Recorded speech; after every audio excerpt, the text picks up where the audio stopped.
Now, having somewhat successfully established my press credentials, and because you and I have at least one thing in common, which is that all of us deal with language all the time, I thought it might be nice today for me to come to you with some of my language complaints. Certainly not to blame them on you, although, of course, you are implicated. And not that you can help it. I mean, the problem is really with the people you cover. The politicians, the celebrities, and the lawyers. And although their level of insincerity is astonishing, it's still kind of fun to hear them talk. In particular, it's fun to listen to Washington talk. Whenever the issue of term limits comes up, I always tell people the only term limits I'm interested in would be to limit some of the terms used by politicians. They speak, of course, with great caution, because they must take care not to actually say anything. Proof of this, according to their own words, is that they don't actually say things, they indicate them. As I indicated yesterday, and as the president indicated to me, but sometimes they don't indicate, they suggest. Let me suggest that as I indicated yesterday, I haven't determined that yet. See, they don't decide, they determine. If it's a really serious matter, they make a judgment. I haven't made a judgment on that yet. When the hearings are concluded, I will make a judgment, or I might make an assessment. I'm not sure. I haven't determined that yet. But when I do, I will advise you. They don't tell, they advise. I advised him that I had made a judgment. Thus far, he hasn't responded. They don't answer, they respond. He hasn't responded to my initiative. An initiative is an idea that isn't going anywhere. When he responds to my initiative, I will review his response, take a position, and make a recommendation. See, they don't read, they review. They don't have opinions, they take positions, and they don't give advice, they make recommendations. And so, at long last, after each has responded to the other's initiatives, and each has reviewed the other's responses, and everyone has taken a position, made a judgment, and offered a recommendation, now they have to do something. But that would be much too direct. So instead, they address the problem. We're addressing the problem, and we'll soon be proceeding. That's a big activity here in Washington. Proceeding. They're always proceeding or moving forward. A lot of that goes on. Senator, have you solved that problem? Well, we're moving forward on that. And when they're not moving forward, they're moving something else forward, such as the process. We have to move the process forward so we can implement the provisions of the initiative in order to meet these challenges. No one has problems anymore. Challenges. That's why we need people who can make the tough decisions. Tough decisions like how much soft money can I expect to collect in exchange for my core values?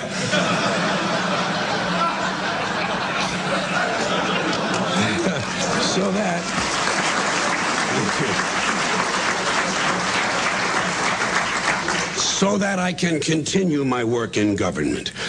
Of course, no politician would admit to such a lowly station as working in government, serving the nation. I'm serving the nation. Another favorite distortion is public service.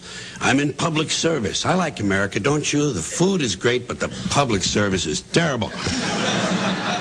Now, folks, a question for you. Do you think it's possible that one of these politicians, whose judgment is so poor that he honestly thinks of himself as serving the nation, might occasionally be expected to indulge in a little patriotism?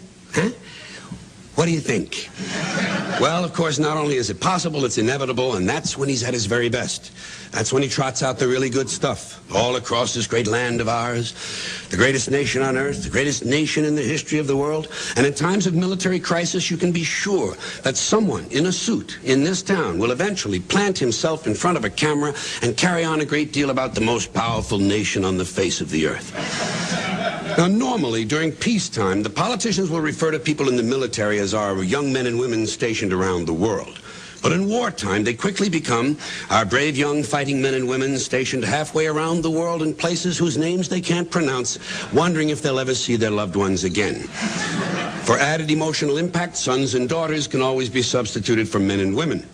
And so I think we can sum this up by saying that where the military is concerned, the extent of a politician's insincerity can be measured by how far around the world our soldiers are stationed and whether or not any of them can pronounce it.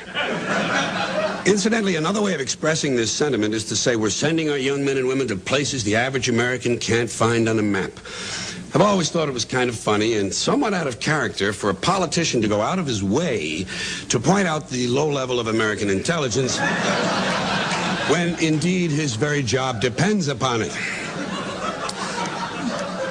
It would seem to fly in the face of that other rhetorical standby of theirs. The American people are a lot smarter than they're given credit for. This is said with a straight face, although it is obvious, of course, that the proposition is being stated precisely backwards. But the politicians, God bless them, or something like that, they're at their most entertaining when they're in trouble. When they're in trouble, their explanations usually begin simply with words like miscommunication. What did you do wrong, Senator? Well, it was a miscommunication. Or I was quoted out of context. Better yet, and more ironic, they twisted my words. Such a nice touch. A person who routinely spends his days torturing the language complains, they twisted my words. Then, as the controversy continues to heat up, he moves to his next level of complaint. The whole thing has been blown out of proportion. It's always the whole thing. Apparently, no one has ever claimed that only a small portion of something was blown out of proportion. Has to be the whole thing. That's because now he's feeling the heat. And so, as time passes and more evidence comes in, he suddenly changes directions and tells us, we're trying to get to the bottom of this. Now he's on the side of law and order. It's jiu-jitsu, really.